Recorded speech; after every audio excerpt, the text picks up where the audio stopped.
Good morning. Happy Monday. This is Faith Family Focus, and I am one of your co-hosts, Faith Suggs, former Duke women's basketball graduate and currently founder and CEO of Brand by Faith, a social media and branding company dedicated to telling the story of our clients. And this wonderful man next to me is my father, former NFL player with the New York Jets and the Cincinnati Bengals, and also has served as VP and on the executive board as the Chicago RPFPC, also known as the NFLPA, also known as the National Former League Football League Players Association, retired players, we talk about all the time.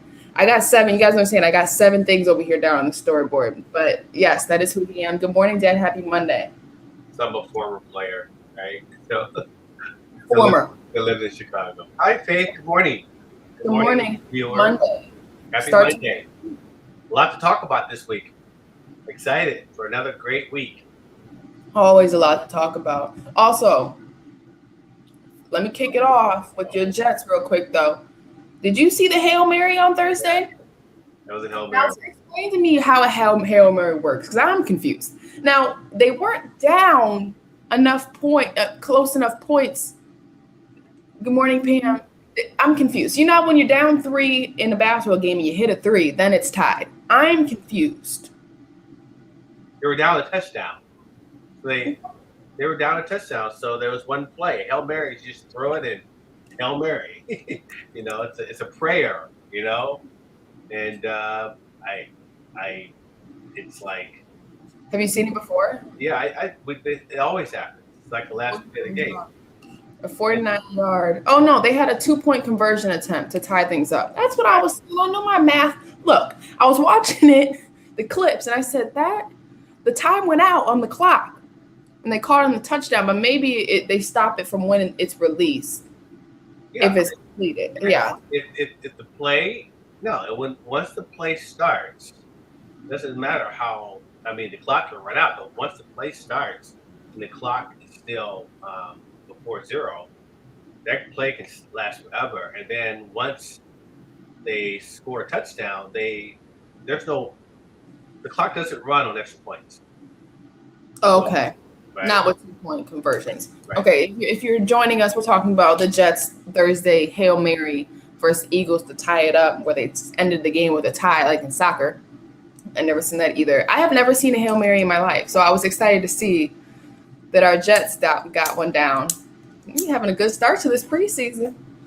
Well, it's a preseason. It's the last preseason. Now it's time. It's cut time. All the players, all the teams got to get down to their 56-player roster. So this is the toughest cut of all. So you got about 15 players that you got to cut to get down to your final roster for the first game. Right. So, well, it was exciting.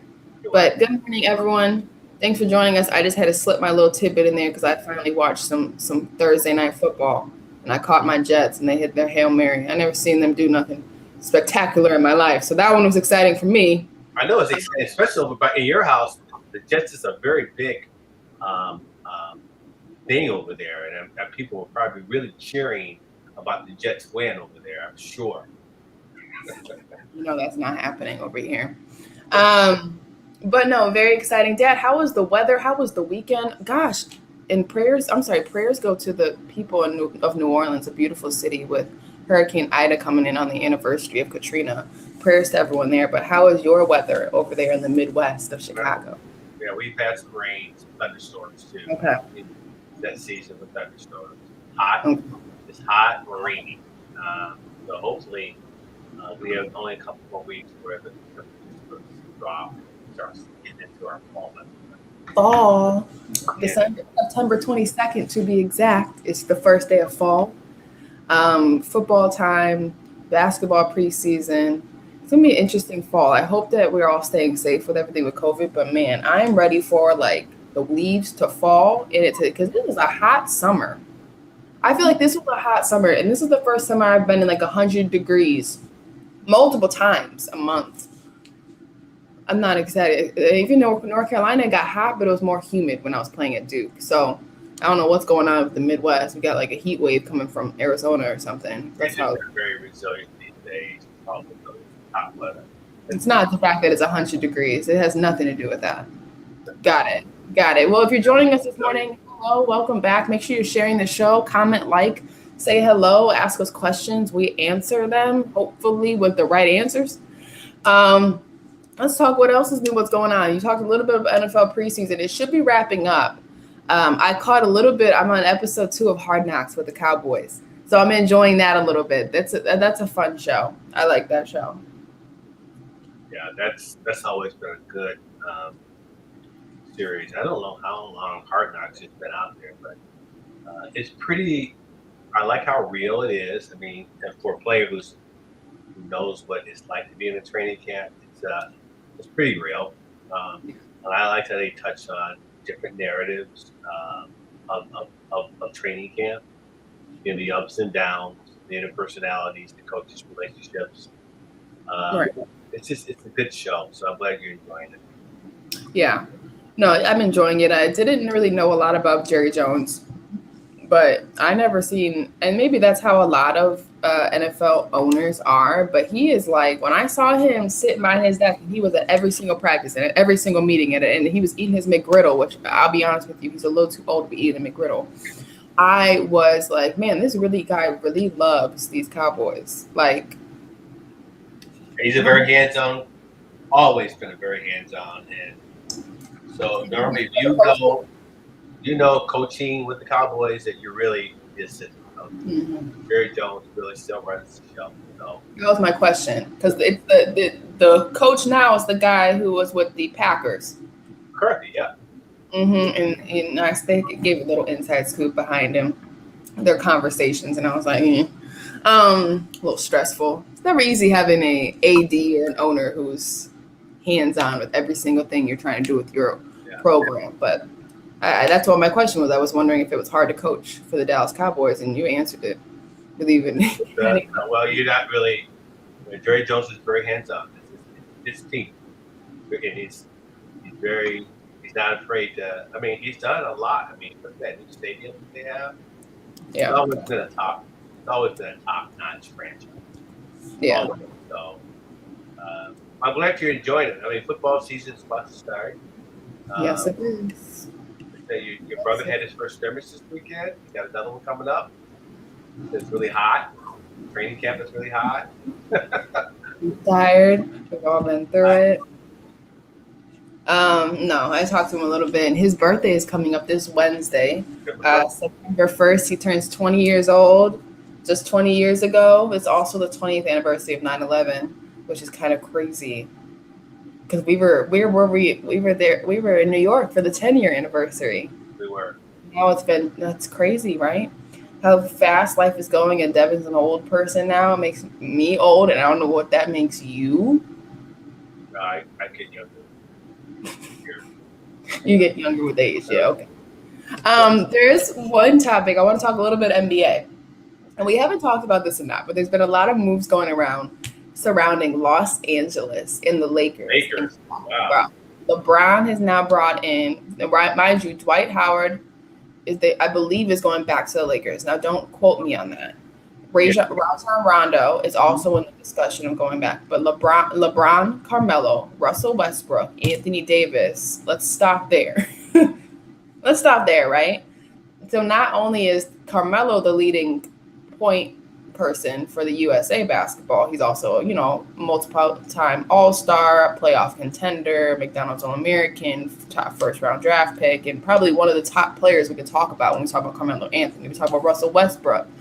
The most triple-doubles since Oscar Robertson, right? Playoff contender, from UCLA, from LA, went to UCLA, right? He's always an all-star. We'll talk about that, but still doesn't have his championship. But we have LeBron James. There's a lot of dynamics rolling into this, right? And I'm very interested to see. We talked about the dream team and the redeem team. When you have a bunch of talent in an organization at one time, how do you make it work? And so it's going to be very interesting to see. And I've watched a lot of interviews lately of Carmelo talking about kind of how he thinks it's going to work and his memories from the redeem team. I'm very interested to see how all this talent works. Will we start to see the back pedal of LeBron James? Will he start to take that back seat more than he has been? Or will this be his redemption year? What do you think, Dad? Well, I think your statement is Because LeBron, he's had how many championships have he had? He's had what, three championships? All I know is he's been in every final since I think the last two. I think the Lakers are just making a move. I know that they were really 3-point shooters. So I'm looking at this combination of Carmelo, Rondo, Dwight Howard, obviously. You know, he that's a steal. He's going to be signing his third minimum salary contract. But you know, here's a guy that just want to play basketball, and you know, he comes in, he can rebound, he can block shots. So I think what LeBron is just trying to get a supporting cast that you know, when they go down to those final games, there's a lot of experience there. Westbrook is not the greatest. What? Shooter. Is he? He's not, right? Well, he doesn't really take it. Here's what I'll say about his perimeter game. I think he can shoot them. Here's my thing about Russell Westbrook. He's always a leaning forward player. He's leaning forward. So he's always using momentum to score, pass, rebound. Everything he does is through momentum. And so his game doesn't really align with three-pointers. Not because I don't think he can shoot them, it's because he's not taking them. And I'm very interested to see, and that's what I was going to bring up to you, is if he kind of takes that role with the Lakers, because you got Anthony Davis in the paint, right? You got LeBron from three-point line to the three-point line to mid-range area. You got Dwight Howard down the paint. Now, I don't think they're going to pay Dwight Howard and Anthony Davis together, but I'm very interested to see where Russell Westbrook gets his scoring in, because taking it to the basket. Do you know what I mean? Like, he's always head steam moving forward. Downhill. He's always going downhill, right? Right. So I'm very interested to see if he does have to start stopping at the perimeter, right? Does his game change to evolve within this organization? Because at the end of the day, Carmelo, LeBron, and Anthony Davis both are, you pass it to them, they hold the ball for 5 seconds because that's what they're supposed to do, right? They're supposed to figure out if they can score. So I'm very interested to see how Russell Westbrook fits into that, like you said. Because when you said three-point thing, I'm like, that's something he's gonna have to do. I'm very interested. Yeah. Well, we'll find out. A lot of moves being made, right? So I hope that. Can I say something? There's so much parity in the NBA because of this.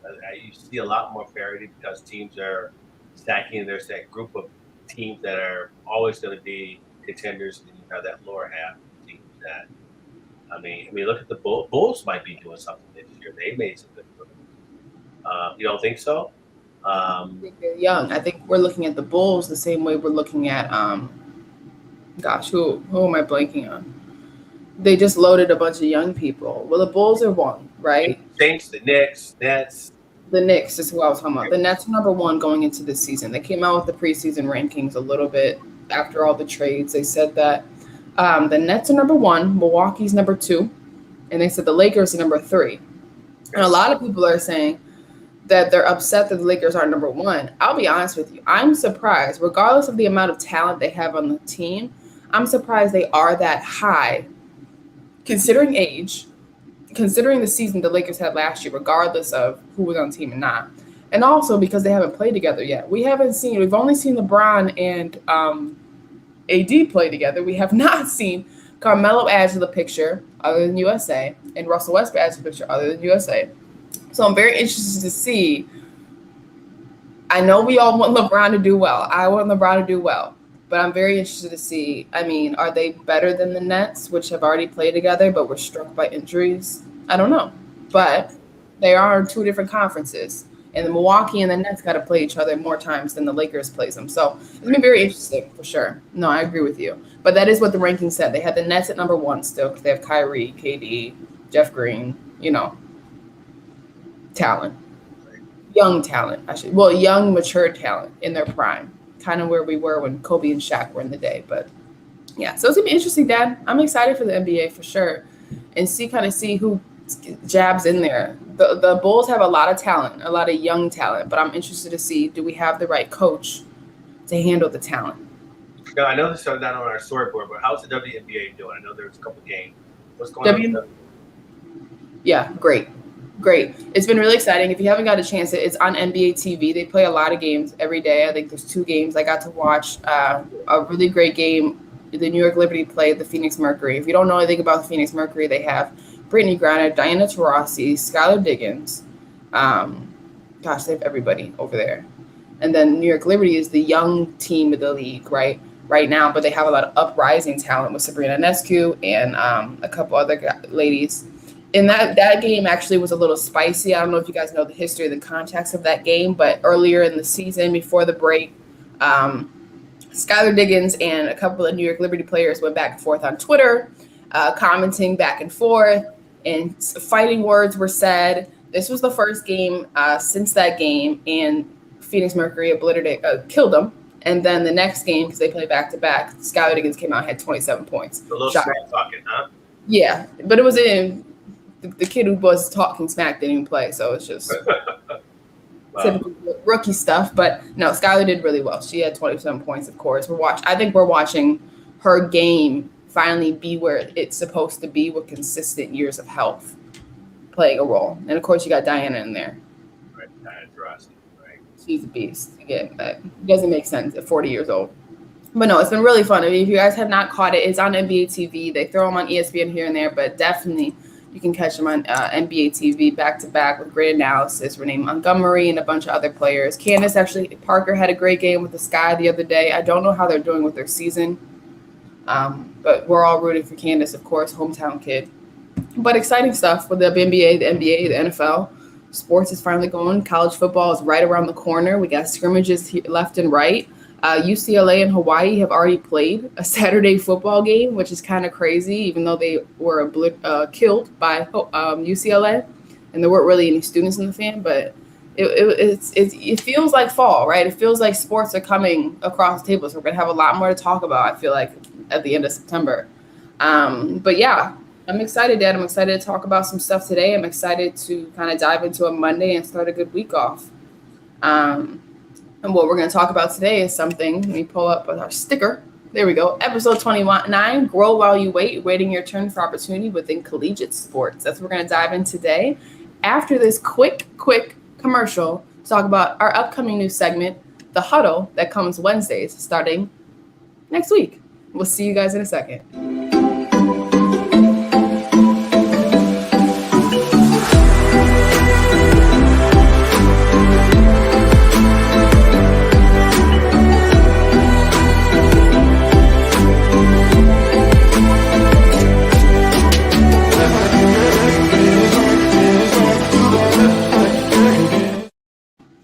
All right, everyone, that's a reminder. The Huddle starts this September, which is next week. I will be bringing our guests to the Huddle with great topics, great guests, great conversation, and vulnerable conversations surrounding sports and maybe outside of sports and who our story is. We're taking a little segment after Faith Family Focus and making something a little more grander, maybe younger, and see where it goes. And we hope everyone enjoys it. But today we're talking about something that I've been through, my dad's been through, and he has a pretty awesome story with it. Collegiate sports is a dream for many, right? We go to make friendships, memories, to win championships, to win awards. We get education and awesome opportunities as we're there, right? Everyone can imagine and only dream of the opportunities you get as a collegiate athlete. However, there's always the want to know if you're going to play when you enter as an 18-year-old kid. And that doesn't always work for many, whether it's football, basketball, volleyball, soccer. You always do have that first year, second year struggles to try to find your way on the field or the court. But no matter what,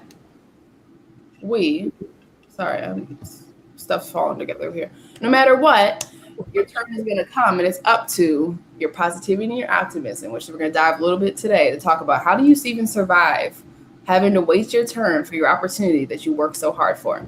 So, Dad, I love that you brought up this conversation and this topic to us. Talk to us a little bit about what kind of struck your mind when you brought this to me. Well, our own, what we're experiencing with Devin right now, just him coming to the realization that he's a freshman, sophomore, that he's going to have to really work to get himself on the field, and the realization that any kid that goes into college, unless you're a five-star athlete, most of the time is going to have to wait for their turn. And the growing numbers of transfers, portals, and the impatience of a lot of kids, their families, you're seeing a lot of this change. But the reality is, it's such a healthy experience to go through waiting. 4 years of college is just not necessarily about sports.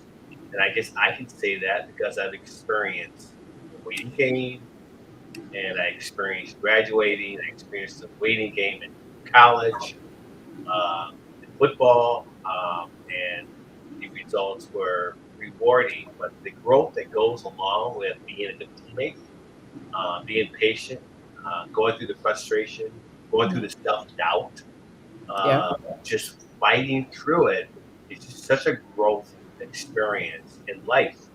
And like I said to you, I've had at every level of my life where I had to wait. I was sitting on the bench and I had to wait my turn.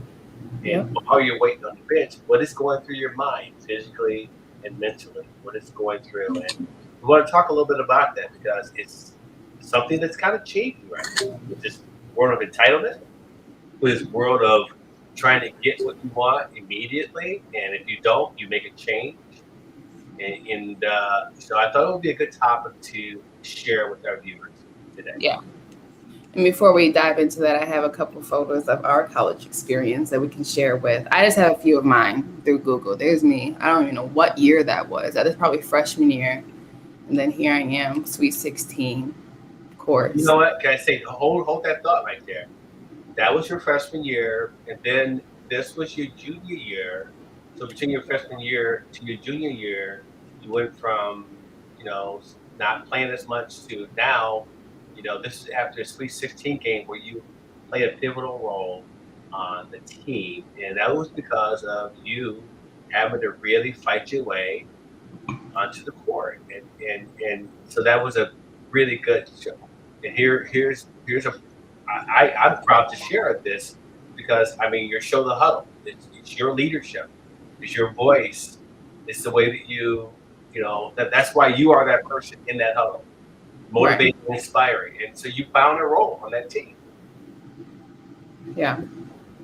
And then I have a few throwbacks for you. Don't forget about Schaefer Suggs. Yeah, and here's a good example here. As a junior year, ironically, I got a chance to go see, Coach Kurt's memorial service, but my high school coach, Keith Doherty, was there. He was 95 years old. And this is my junior year where I sit on the bench the whole year until the tournament, and I got my call to go into the game. This was the semi-state, and I came in, I scored 14 points. And that whole season, I basically sat the bench. And when I got my opportunity to play, I got in that game, and that tournament, we ended up playing in the championship game, the 1971-72 state championship, but I played a different role as a junior. And there I am on the right side with my little victory sign, but 31 with my little afro. I see now the V. What peace sign means nowadays, but I understand what you mean. This one is from earlier, and make sure everyone can. Yeah, when I was in that same tournament, that was probably the sectional. But, but that is a good example. I have those memories, and I know what that meant. Yeah. As a junior, and so I think parents need to understand, kids need to understand that it's part of the game. In the basketball team, there's only 5 players on the court at one time. Football team, there's only 11 players on the court. Football field at one time, and you just gotta wait. Yeah. And so I guess as we dive into this topic, our first step, and I kind of took time yesterday to kind of really think about how you would kind of walk through this kind of adversity a little bit that you face as a college athlete. But as I was thinking, I was like, man, we face this adversity once we stop becoming college athletes as well, whether in the workforce, it is in the workforce, right? You can constantly competing for opportunities and promotions and new jobs. And especially nowadays with the great resignation happening, there's a lot of people resigning from their corporate jobs to kind of dive into their own business. And so we're starting to see this collegiate athlete mentality of chasing your opportunities and figuring out when your opportunity is and when to be patient. It's all kind of transcending through life right now. And so the first one I wanted to really dive into is the first step of all of this is acknowledgement. Because you can't right? You become an 18-year-old, and we all think we're on top of the world. We're 18 years old, and then we go play collegiate sports, which is our dream to do, right? We have achieved the first step in our goals, right? And I guess my question is what does it mean to acknowledge your situation? When do you know you're behind, right? You're not going to play next month. What does it mean to acknowledge that at first, Dad, to be honest with yourself? Well, it's hard. It's hard to acknowledge. It's really, I don't know if it's an acknowledgement, it's a reality. When you go to practice and when you're not getting the reps, and when you're not, when you're not in that starting lineup, and it's the reality. And then what the question is, how do you accept that reality? Yep. Okay? How do you accept it? Because it's not something, I don't think there's really an acknowledgement. It's just like acceptance of it. Because once you accept it, you realize, okay, now I always use the term, be ready to go, even if you don't get to go. You never know, especially in football, when your turn is going to be up, right? And when the coaches decide who's going to be that next player up, they're going to pick the player that was always ready. They had the great attitude, that never had an attitude about not playing, that wasn't toxic in the locker room, on the field, a good teammate. They want that player that hustles in practice. They want that player that they know is a team player, and you need to be that player. Yeah. So that's the key. And and I know, when coaches recruit players, they don't necessarily recruit players that are good starters. They recruit players that understand if they don't start, they're going to be a good football or basketball player. They're going to be a good teammate. Yeah. I guess for me, when we talk about acknowledgement, and is like staring the truth, and this is the first time really a lot of athletes, when they're top level athletes, and to those that are watching and we share with the show with, this is the first time you face a real adversity within something that brings you so much joy and something that you've always been so good at, right? This is like your life, right? This is your achievement, it's your identity. And so this is the first time your identity is kind of like shook a little bit, like, wait a second, like, right, wait a second, this isn't, what do you mean I can't be this right now? I have to find something else to do. So you have that mental pull as well, right? And it's hard to acknowledge the fact that I am behind. And I think this is the first moment where student athletes have a real, like, come to Jesus moment where they realize I got to either work harder or I have to reassess who I am. Am I just the basketball player? Am I just the football player? Or am I this or I'm that?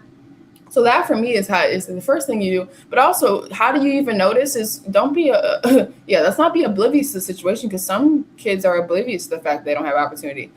Like, notice the fact that if you're not getting a lot of reps, you're not going to play, right? If you are, struggling in the weight room, if you're struggling in conditioning, it's likely not going to happen, right? You have to remember, a lot of these veterans that you come into the locker room with have been doing this for 3-4 years, right? So they're knocking out 80 push-ups. They're knocking out, right?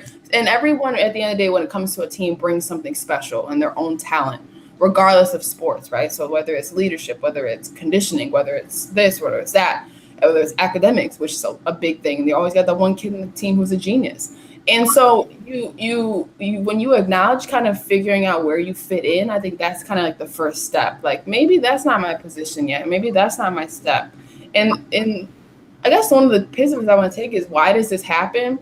Because it has to happen. At the end of the day, this college sports is a business. We've talked about the NCAA for so many episodes, right? Talking about the money that goes into this organization and to these universities. And these universities make more money and these coaches make more money the more you win. And so as a coach, you have to put the winning team on the court, the winning players on the court, because at the end of the day, you're getting paid, you get bonuses, you get this, you get extra years in your contract. And so that's why it happens. It's not the competitiveness behind playing time comes very much behind the fact that you're supposed to be winning and succeeding in this sport, whatever it may be at that level. And if you're on the court and you're not helping the organization of the program, the business succeed, you're at that point the weakest link. And I've played for a lot of coaches that say you're only as strong as your weakest link. And they make sure you know who's the weakest link, right? Because that's what that level is. It's extremely blatantly honest. And so acknowledging the fact by yourself first and being honest with yourself can help you a lot with the transition because it's not an easy transition to make when you're at the high of your life to have to figure out and navigate now to being lost within the masses of people who also aren't going to play, especially when football. Let me go back to something that you shared. When you asked about acknowledgement and you again started talking, you both some thought that we all come from. Just think about it. You were the star of your team in high school. You were the star of your team. When you get to a school, you realize that, oh my God, I'm not starting. Right. Other players as good as you, Mm-hmm. or better, right? That's the acknowledgement where now you have to compete. And I ran into that in football. I ran into that when I even got to the Jets. Every year the acknowledgement of that every year I gotta compete. But the reality is a lot of kids are coming from where they were the superstar. And their family as well. And they're exactly. And that's a big thing. That's a very good point. Now hold on to that thought because that's probably one of the reasons that we have a hard time with kids not acknowledging, accepting, because the family's not accepting. Right. We're coming into these superstars coming into all of a sudden. Maybe when you went to USA or when you played, you got a chance to work for the McDonald's and stuff like that. You realize when you went to Duke, you had all the other All-Americans. You were not the only one that was at the level that you are, and that's your acknowledgement. The acceptance that, oh my God, I got to compete. And soon after that, it takes a special person. I think it takes a special family to support that kid to be able to accept and acknowledge that, because a lot of kids, a lot of parents don't want that. They don't want to be in a situation where their kid is not the number one player on the team. They make that move. So I just want to say that, Mark, because a lot of these families are coming from, and they purposely put their kids in the best situation where they are the best. Right? Yeah. So I don't want to hit you with that. I'll go back to the acknowledgement. Yeah, and I want to give you a second to think about this, is how to be honest with oneself in this situation is what are some simple steps someone can perform to have honest communication and relationship with themselves. And my simple steps, I only have 3, is for me, what worked is always God, even though I wasn't really my relationship with God wasn't as strong. It was just a basic, when you're a teenager, you go to church with your family and you don't really come into your relationship with God, which I'm convinced, until you take ownership of it. And I didn't take ownership up until my junior, senior year. But one of my biggest things is understanding that there's always a bigger purpose to your process. And for me, that was something that helped me, is always thinking the long term instead of the short term in the moment. Because when you think in the moment, you don't really go anywhere. Your head's down. But when you look forward, you have a better chance of going forward. And number 2 was to focus and take a step back and see the bigger picture. And I say this all the time when we talk about this, or even talk about in general, just any form of adversity. There's always a bigger picture to it, right? And there's a bigger picture and a bigger purpose, like I said. And if there's a bigger picture, you're going to be okay. And that's what that helps me always get through it. It's like, this isn't the end of the world, and it's not. It's just the end of who you thought you were going to be for that time being. And for a lot of people, that's hard to do. Yeah, I have to ask you to slow down and say that again. That was profound. Well, that's not fair. I don't really remember what I just said. Yeah, but I want you to slow down. It's really good, Faith. I think what I just said was, okay, yeah. So step back and find the bigger purpose. And when you find the bigger purpose, honestly, and I say this all the time, we talked about in our purpose show, when we go through so many changes in our lives, like we evolve, I feel like every 2 years, like who we were 2 years ago is not who we are now. Who we were 4 years ago is not who we are now. And so when you go become an 18-year-old, you go from the top, figuratively, you literally are the top of high school, right? You're the senior, then you have to go to the bottom again, right? Where you have to figure out everything, which is hard, all over again. But also you're in a locker room with grown adults, right? You're 23-year-olds, 22-year-olds who have already lived their lives and done their highs and lows and are already focusing on their next steps. And so when you go that, you're already going through an identity crisis, trying to figure out who you're going to be. And I think that for a lot of people, they're holding on to that high of who they want themselves to be instead of allowing life to make them who they're supposed to be. And I think that's a lot of what comes from that transition. And I think that's that transition for everyone, every 2 years. When we graduate from college, we think we're supposed to be something. supposed to get this job and all this and opportunity, and then get married in 4 years and have kids, and we're supposed to live in the house or whatever with the big fancy loft or whatever it is, right, that society places in front of us as we think is supposed to be the path. But none of those paths actually make sense, because how are you supposed to get those? You're not God. And so a lot of what my transition was about is just understanding that I have no control over anything except for how I mentally perceive it. And that kind of helped me with my honest communication with me, which is not easy for a lot of people to have honest conversations with themselves, because it's way easier to be sad than to be honest with yourself, especially when you're only 18. You know what I mean? And that's just, you see that a lot. Even when I was coaching, you see it all the time. It's just, you see that the kids get stuck in that little rut that they can't get out of, because they can't figure out who they're supposed to be or how they're supposed to do it, because they've never had to fix something or change something in their lives up to that point. But yeah, that's what I thought, is ways to be honest with yourself. And that's when I was writing the story. But I was like, how can we find ways to like maybe put a layout or a game plan down for people going through this? And for me, it was very much God, stepping outside of yourself and seeing the bigger picture. Yeah, I wanted to share that again, because that's a really good self-reflection. I think my question for you is, I know that it took you a couple years into college to get to that point. How do you help a kid who's just going in through it right now? At what point did you realize that you had to do that? Because when kids are coming into their freshman year, they're so conflicted when they're going through this. You know, how do they navigate to get to a point where they have the tools to have some self-reflection? Because, you know, I mean, I wasn't in your ear. No. You wouldn't let me be in your ear. No. Okay. But say the kids that have their parents in their ear, they're so conflicted. How do they navigate through that thing? For me, period, before we can get to the coach and the family part, like, and like families and people, for me, it was like either you keep waking up sad or you just kind of like figure it out. Do you know what I mean? Like, you keep waking up, like, and you have to make that choice in life. That's everything we go through as adults, right? Like, you're an adult now. No one can fix how your brain works.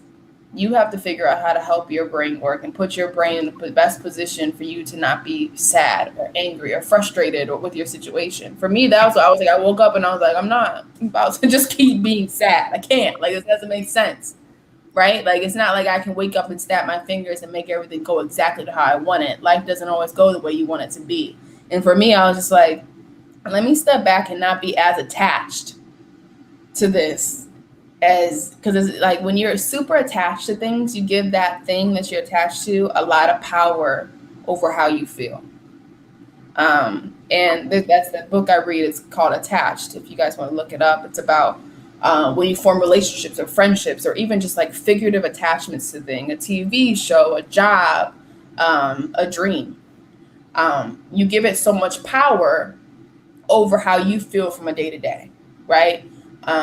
And for me, it was like when you talk about basketball and like this idea of being attached to it emotionally and wanting it to everything to go the way I want it to go, I was literally setting myself up for like disappointment every single day.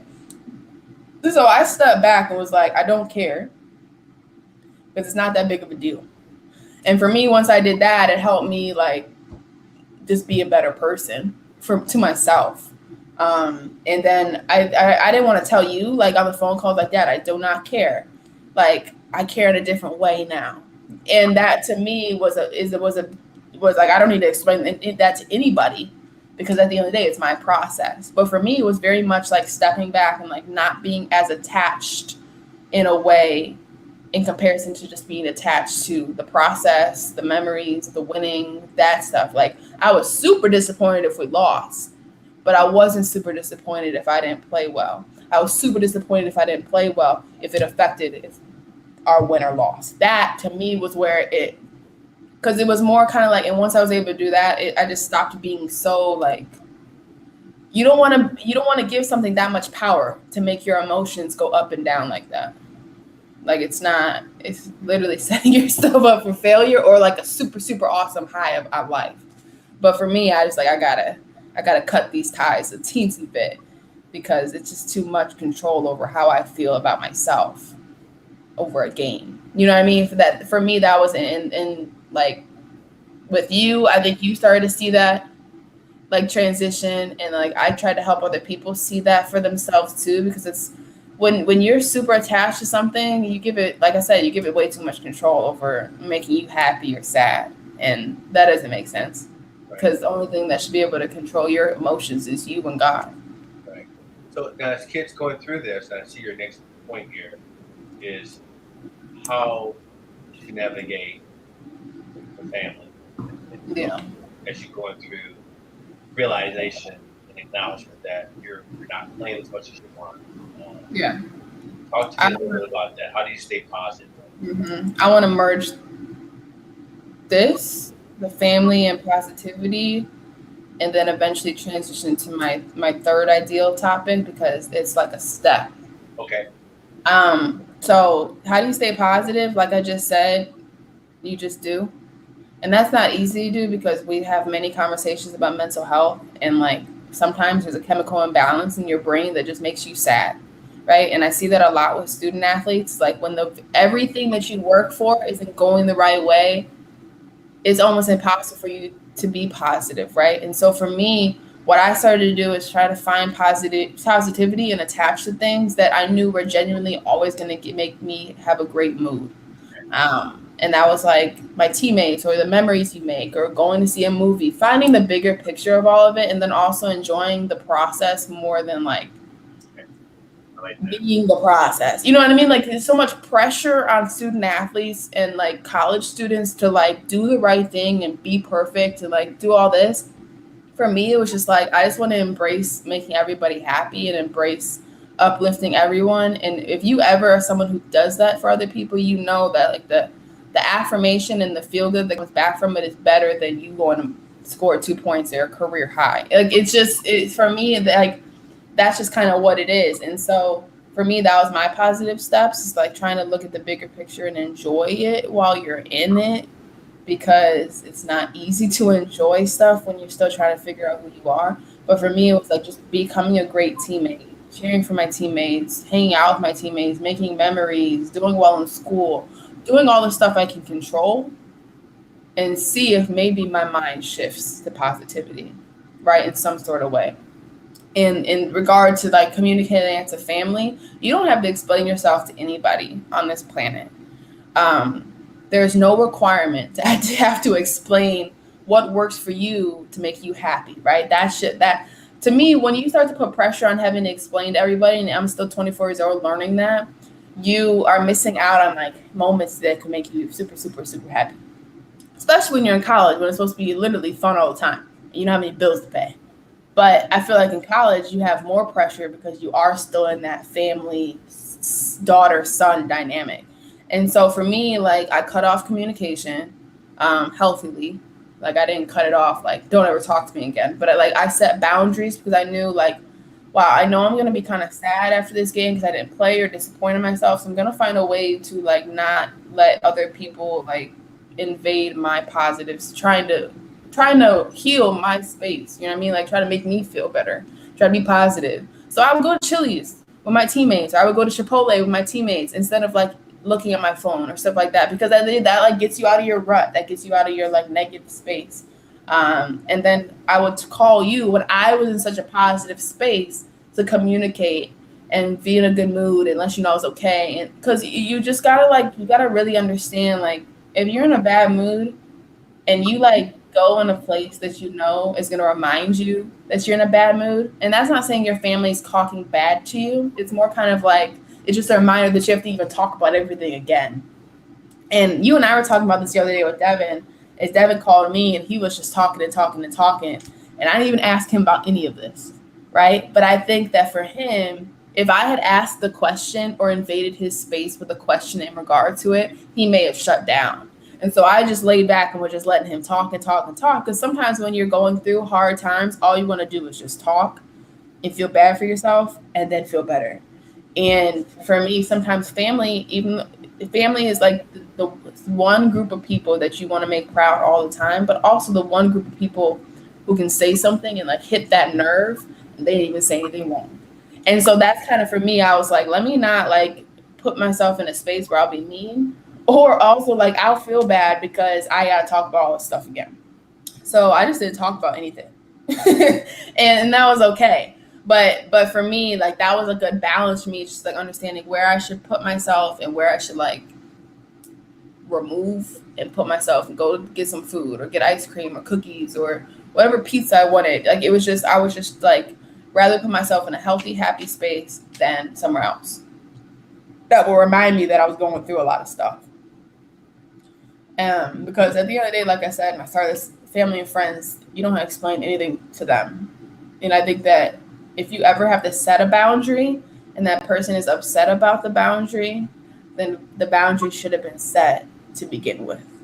Because real family and friends love you enough to understand that you're going to try to figure it out yourself. And if you really need the help, you'll come to them. And I think that's the beauty of how family works. There's like an unspoken tie of understanding. You know what I mean? But that kind of, and I don't know, Dad. I mean, you guys didn't have phones when you played. Like, you didn't have communication like that all the time. You didn't have cell phones where you could just FaceTime and text and all that stuff. How did you navigate like your early? Because you had a really great break, which we talked about yesterday. But how did you navigate those early years or early parts of the season between both sports, with football and basketball, with your family? Well, the topic was about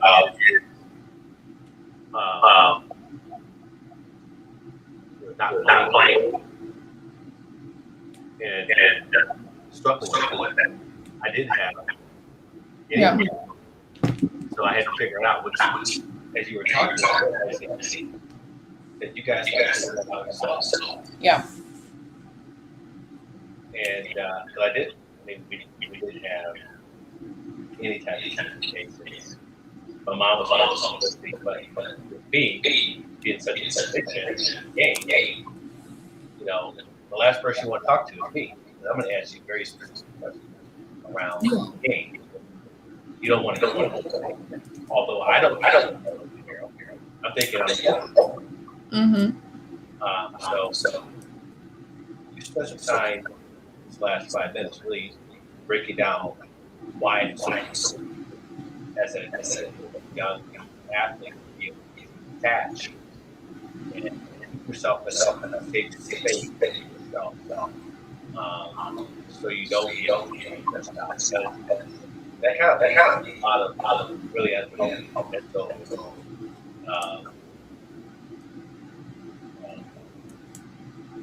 decisions that they eventually drive kids out of school and transfer, you know. Which is what I want to kind of talk about. Like, yeah, this is what I want to talk about. So we have seen, since I started playing at Duke, the transition and the shift of transferring within collegiate sports, where it was really taboo my freshman year into my senior year, where it was happening more and more frequently. I had lost maybe 1 teammate to 2 teammates a year to transfer. And now you don't have to sit out a year to transfer, right? You get to start playing right away. Where originally you had to be approved, depending on how many games you played, to get your red shirt. Then you had a city year, and it was kind of this whole commitment thing, right? It was a big decision. Now you can just kind of jump ship and move to whatever program you want to be at. I very much see a lot of pros and cons in this, right? Because everything we're talking about is like sitting still, appreciating your opportunity, making the best out of your opportunity, staying positive and waiting your turn, right? That's what we're talking about, which is very much your generation to maybe a middle of my generation, my years in college. Like, that's what we were taught, right? To wait your turn and then you'll have an opportunity. But what we have noticed and what we have seen with LSU football, Alabama football, Clemson football, all these quarterbacks transferring to better schools or good schools and getting their opportunities to play and then having a great season. Or you see in basketball, these kids either transferring to go back home, or they're transferring a better position, but they're transferring a coach they like better. And it works out.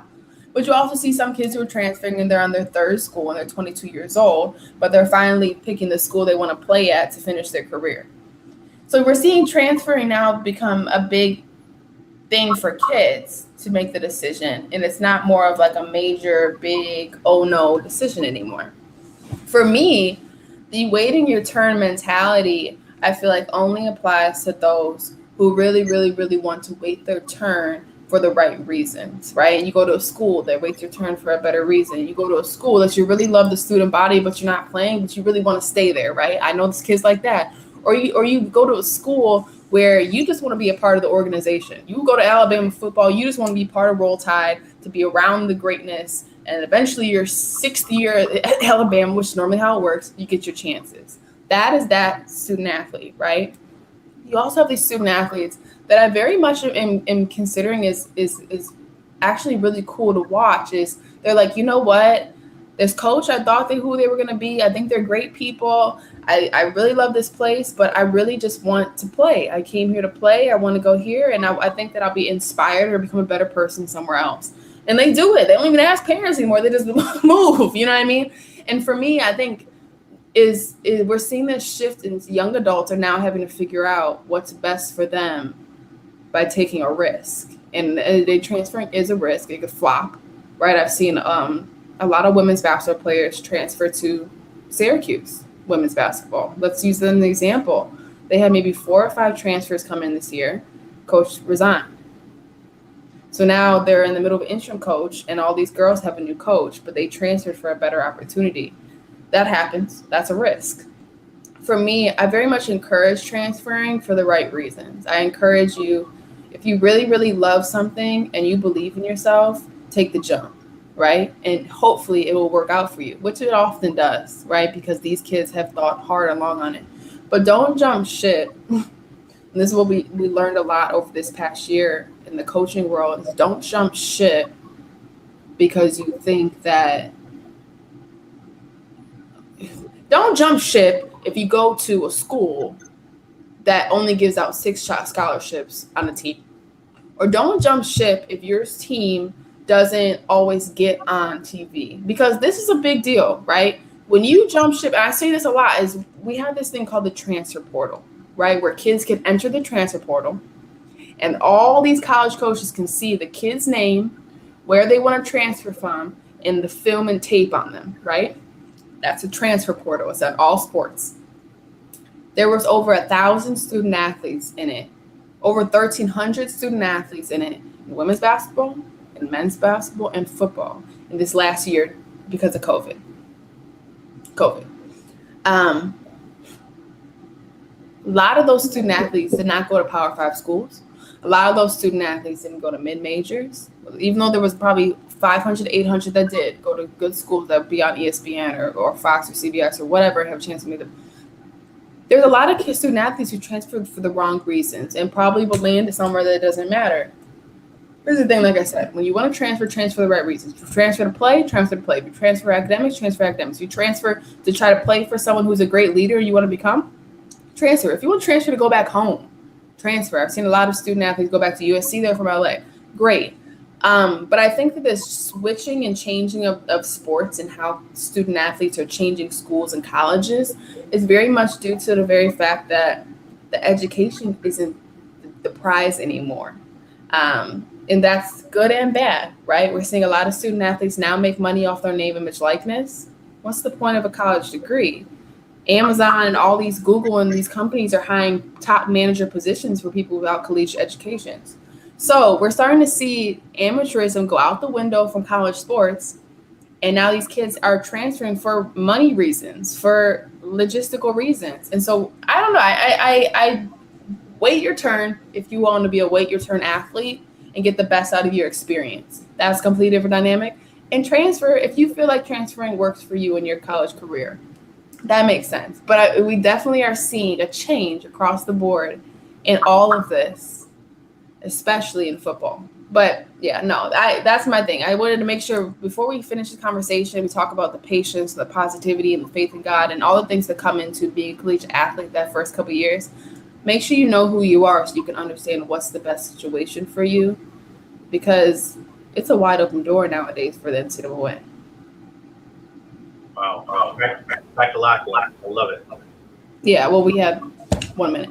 But I wanted to make sure we got it in, and I think we're going to dive a little bit into that soon because I wanted to kind of do a regroup eventually with the NIL update for everyone, the name, image, likeness update. We're over 40 days post decision.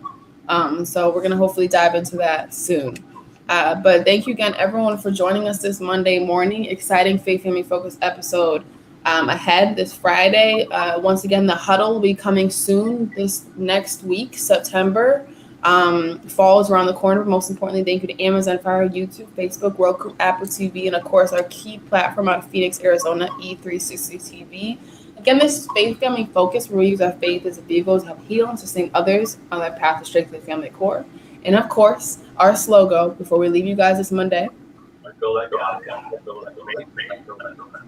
Everyone have a wonderful Monday, and we will see you guys at the end of this week. See you soon.